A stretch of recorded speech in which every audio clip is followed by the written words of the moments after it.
What's your biggest question mark in camp? What are you looking to find out by the next 2 weeks? Well, what we can grasp as a whole, scheme-wise, what we can go with and be comfortable with, and we're throwing a lot of stuff at them right now. I like the way we're installing. We're throwing a lot, and we're going to repeat it for about 3 straight days, and then we're going to back off a little bit and review, and then we're going to throw a lot more at them and kind of see. So from a mental standpoint, I want to see, one, how much they can handle. By position, right now what we have to do is keep creating depth in the back end. I think right now that's kind of a concern for me. It's just we just got to keep bringing guys along.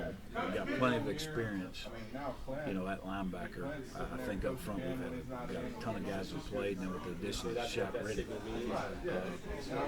that adds another guy. It's one of the things that some of us noticed last year. I mean, defense really played hard. They played hard. They were very good at times. But what would happen kind of at the end of the half or the end of the game, we kind of ran out of steam or something. It seemed like that's one of the most breakdowns I've heard. And we played a lot of close games that if we could have had some better results on that area, we might have done better. Do you feel more comfortable this year with the overall defense having a little more depth, or are you still concerned about the secondary? No, I mean, there's always a concern, for the fact that, we're going to get into games and we're going to lose our good players and we're going to lose our proven leaders, and then the next guy has to step up. But as far as,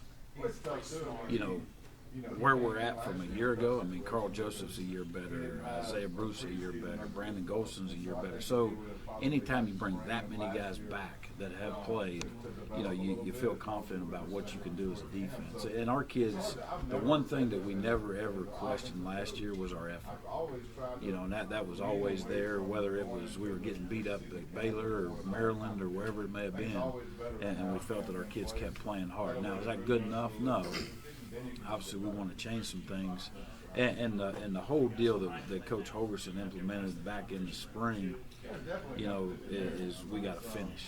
And if we would have done that last year, who knows what could happen? Is it 8 wins, 7 wins, 9 wins? It could have easily been 8-4. Yeah. Who do you expect to emerge as the leaders on the defense? We all know about Carl Joseph, and we think, we all think of him as a leader. Anybody else that looks like they might emerge? Yeah, for a young guy, Daryl Worley right now is a sophomore. I mean, Daryl does a great job, and kids listen to him. And I think it's the way he carries himself, as a football player and as a person. Kyle Rose, Jared Barber. It kind of goes hand in hand with the guys that have played and have proven themselves on the field that kids look up to. So, and right now we've got a lot of those guys back. So, hopefully there's a whole handful of them.